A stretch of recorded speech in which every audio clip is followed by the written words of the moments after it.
Hi, my name is Maddie and welcome back to Merrydale Lane. So today we're going to be doing some picture book flip throughs, and the theme I'm going with today is fairy tale retellings. So I love that in the world of picture books, the same sort of classic fairy tales that we're used to, the Cinderellas, the Snow Whites, the Beauty and the Beast, Sleeping Beauty, all of those different tales, along with other like Mother Goose style tales, Goldilocks and the Three Bears, all of these, they get turned into picture books over and over as different people sort of do their own takes on them. So you get to see the same tales done with a lot of different stylistic choices with the text, as well as different styles of illustrators. So I have 3 classic stories today that we're just going to flip through. I'm not going to read them out word for word because for some of them the text is quite lengthy and one of them doesn't have any text at all. So I'm just going to be flipping through and kind of talking about the illustrations, but yeah, let's get right into it.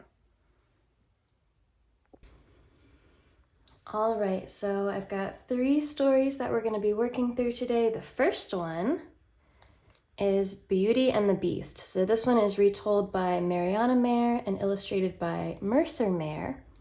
Mercer Mayer, if you're around the same age as I am, which if you were born in the 90s, you may be familiar with the Little Critter books. Those are also Mercer Mayer, but this is a very different style. In books with a dust jacket, I always like to see what the actual cover looks like underneath.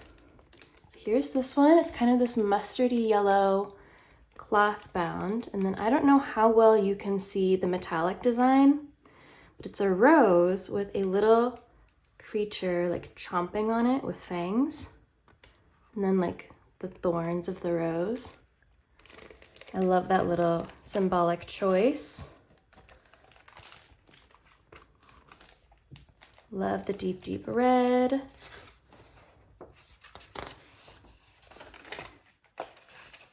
Oh yeah, here's the same image. You can see it a little bit more clearly in black. I love the little decorative trim as well.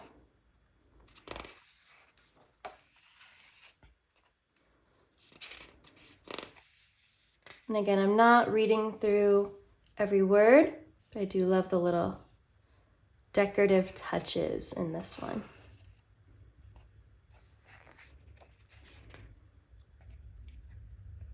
I really enjoy the color palette. It's very brown. The colors are quite muted, which I feel like doesn't always work for a children's book, but I don't know, to me it makes this one feel really classic.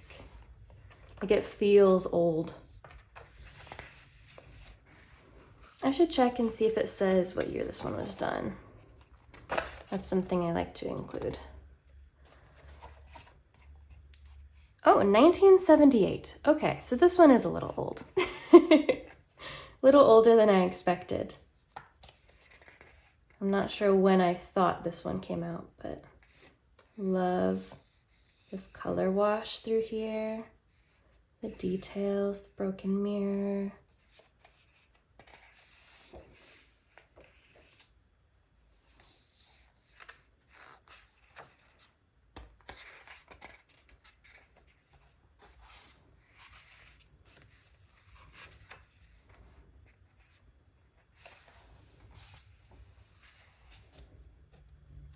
Just something so classic about this. Ooh, I love, I'll lift it up so you can see a little bit more, the like water drops on the roses. The little like dewdrops on spider webs. So pretty. You know, I can tell that this copy specifically is old. There's a lot of yellowing on the pages.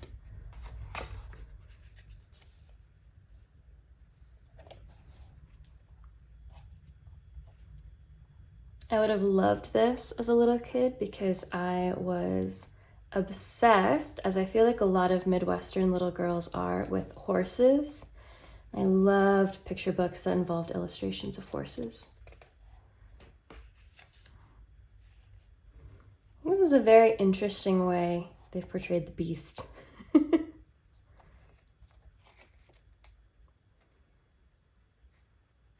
He's very cat-like.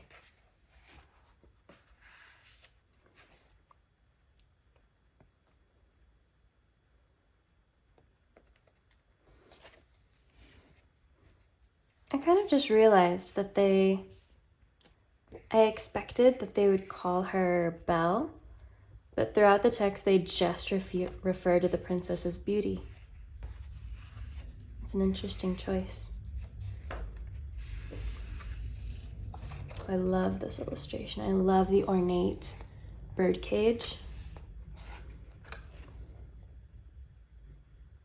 And her little headpiece.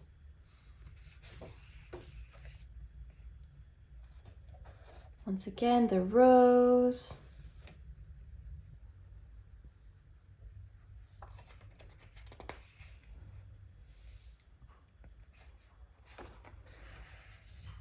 Yeah, loving, loving, loving all the colors.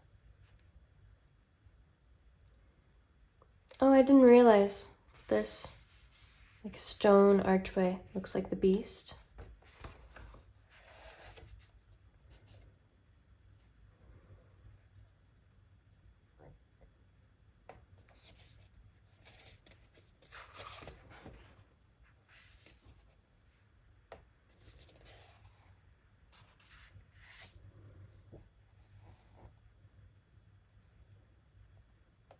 Once again, the stallion.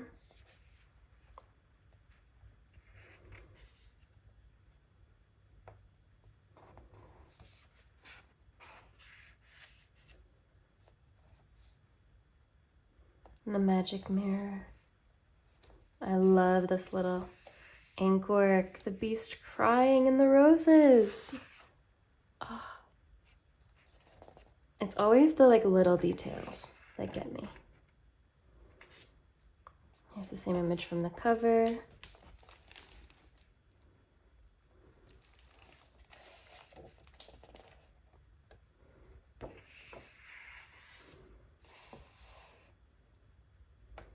Finally, he's the prince she was dreaming about. The end.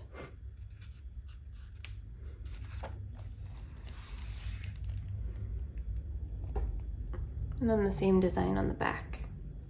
I really love this one. I found this one in a used bookstore down in Tacoma and was so happy. It feels like a real gem.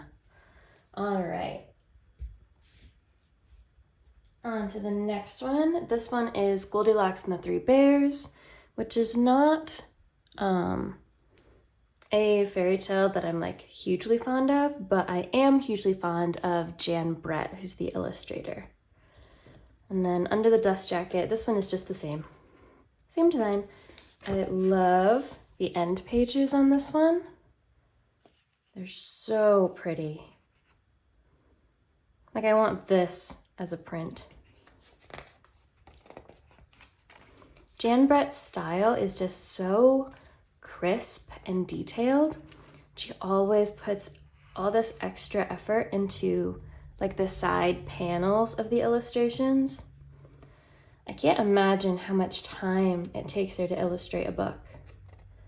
There's always just so much extra detail. This one is 1987.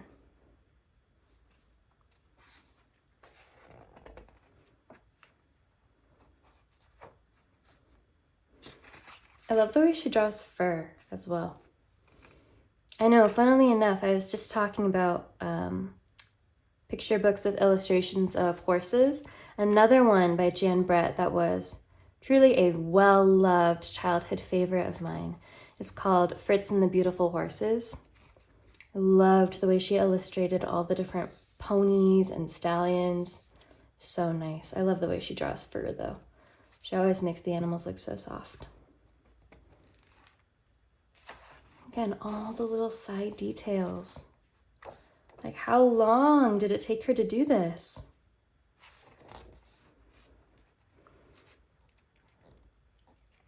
I feel that Jan Brett's illustrations, in a way, are very, very timeless. I feel like we'll still be looking at them in 100 years going, oh yeah, that was good stuff.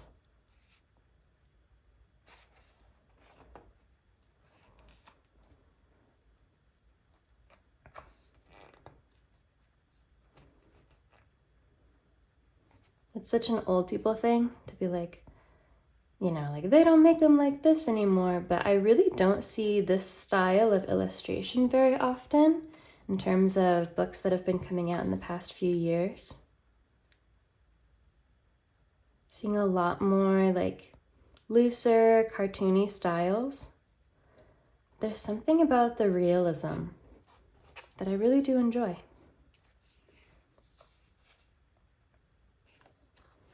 I think these illustrations are like very easy to get lost in. Like the worlds feel so rich.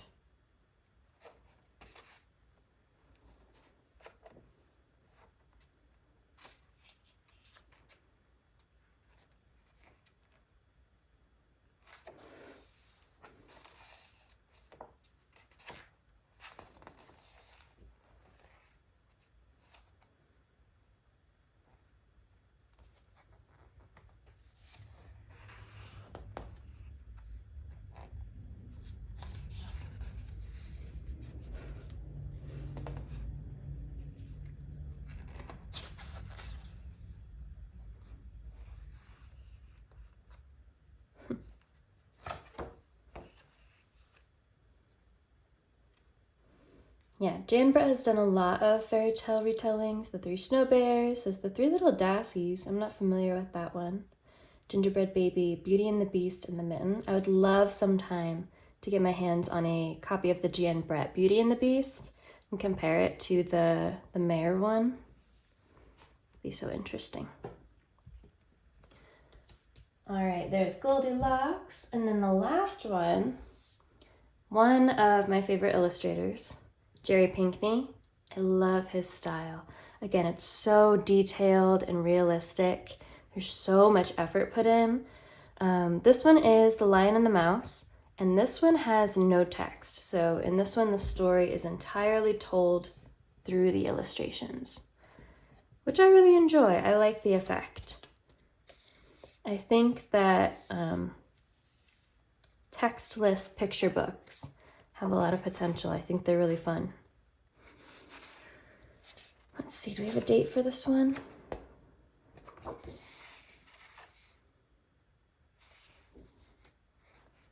I don't. I imagine it was on the dust jacket. This one was missing it when I got this book. This one says 2009. Text and illustrations 2009.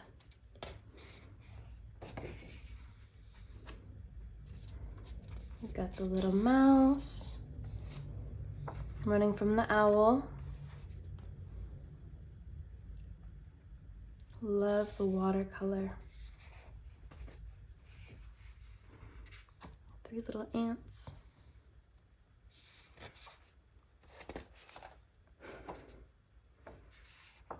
I like the little insects, the butterfly, the dragonfly. And of course the lion's giant paws.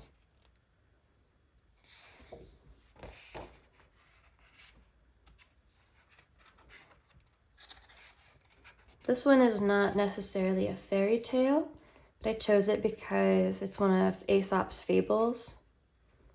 And I feel like they're in a very similar vein. I remember very distinctly my first grade teacher had a huge volume of illustrated Aesop's fables. I loved them. And I feel like they're very similar, where a lot of different authors and illustrators have tried their own hand at Aesop's fables because they're just so classic.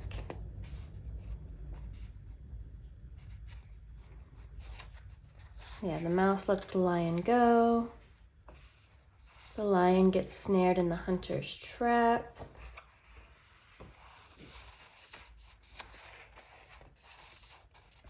And who should come to save him but the mouse he let go?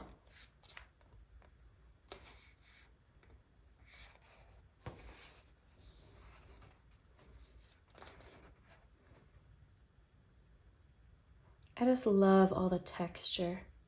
Like, look at all the effort into putting the texture on the rope, not to mention the fur. Jerry Pinkney's illustrations are really masterful. Once again, I have to wonder how long it takes him to do a book.